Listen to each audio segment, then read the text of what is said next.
Mga katrabaho, nandito ako sa rooftop ng aking building bilang superintendent ng isang malaking condominium dito sa Toronto. Gusto kong ituro sa inyo at ipakita sa inyo ang makinarya na aking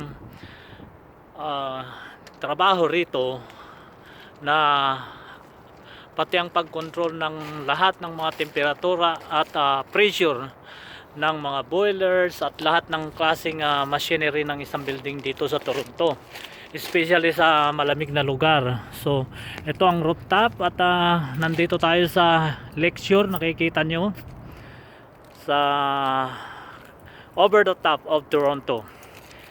At ngayon ay papasok na tayo sa isang mechanical room, at ito yung mga mapa upang sa ganun ay may pakita ko sa inyo ang pag-check ng isang machine, mga temperature, katulad nito sprinkler, ang mga ginagamit sa fire kung may sunog, ito mga hose na ito ginagamit ng mga bumbero, at saka itong fire extinguisher for emergency, pampatay ng at pampatay ng apoy kung may sunog. At katulad niyan may mga gauge yan na kailangan nasa proper na location, dahil kung wala sa proper location kailangan palitan, dahil hindi mo rin magagamit kung biglang may sunog. Okay, ngayon ay papasok na tayo sa machinery. Ito ho ang mga boiler, mga katrabaho, yung nagbo-boil ng mga tubig dito sa building ng Canada, na sa sobrang lamig kailangan ang tubig ay binoboil upang sa pagligo mo sa madaling araw ay medyo may mix na malamig na tubig at mainit. Ito naman yung tinatawag na cooler, yung tinatawag na ang mga hangin na ginagamit sa building ay ginagamot ng makinarya rito, dahil ang building ay completely closed during winter time. Kaya dito chine-check yung mga heat nila lahat dito, kung naka-automatic, naka-on, lagi chine-check ito every day. Okay. So katulad nitong mga heat pumps, yung init, kailangan mayroong tinatawag na temperature gauge, na kailangan ay alam mo ang maximum na init, or else puputok ang makina. At ito rin ang pressure ng mga pipes, kaya kailangan lahat ito ay medyo alam natin, nang sa ganun na hindi tayo magka-problema sa makinarya tulad lahat ng mga yan.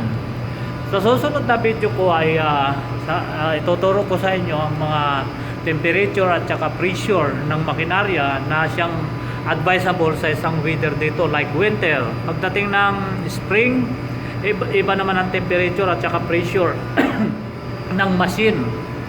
Kaya napakadami mong pag-aaralan bilang maging superintendent like machineries, at kailangan ka rin matutong bumasa ng mga blueprints, mapa ng makinarya at lahat ng status ng building dito. Okay? So, okay, ikot po muna kayo dito sa mga ibang machinery. Ito naman yung standpipe na tinatawag. Kailangan na malaman mo ang pressure niyan, na ito ang kumokontrol ng tubig kapag may sunog ay siyang ginagamit. At ang pressure niyan ay kailangan mataas para ika nga pampatay ng apoy. At ito naman ang make-up air. Ito ang make-up air, yung ginagamit na hangin sa loob, na laging nag-ano ng cold air, like parang air conditioning. Tapos meron ding kaakibat yan na pabalik na hangin, papunta na naman dito para ma-recycle ang hangin sa loob ng machinery. So sa susunod ng video ko ay ipapakita ko sa inyo kung paano mag-operate nito, at plus na kapag namatay lahat ng air conditioning mo rito, akit ka rito sa mga mechanical room, At tulad nito ay bubuksan ko ang makinarya sa loob. At ito ang control na kailangan nasa 600 para palaging umaandar ang hangin sa loob ng building, plus nahihigop din niya yung mga used na hangin na ilalabas, i-dispose niya. So maraming dapat malaman, pero yan ay ayon sa ating pag-aaral ay ating bubuksan na topic sa susunod. Kaya kung meron kayong itatanong ay ihanda nyo ng inyong mga katanungan at masasagot ko kayo. Kaya mag-stay tuned kayo po sa channel na to. Ito naman ang mga pumps ng katulad ng heat pumps na yan ang nagsusupply ng mainit na tubig sa buong building. Kung ilang mang floor yan, kung abutin ka ng 30 or 60 floor or 100 floor, ito ang malalaking makina na ginagamit dyan, na siyang nag-supply ng mga tubig at nire-return. Ika nga ay nire-recycle. Kapag walang gumagamit ng hot water, then yan ay ibabalik pa rin niya sa machine dito sa ibaba.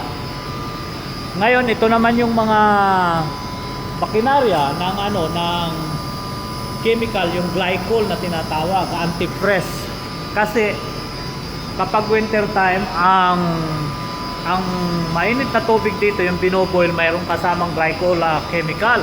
Kaya kayo mga katrabaho, mag-ingat kayo sa tubig na pag-inom-inom sa mga sa gripo. Dahil itong glycol na tinatawag, inahalo yan para hindi ma-press ang mga tubo ng inyong building during winter time.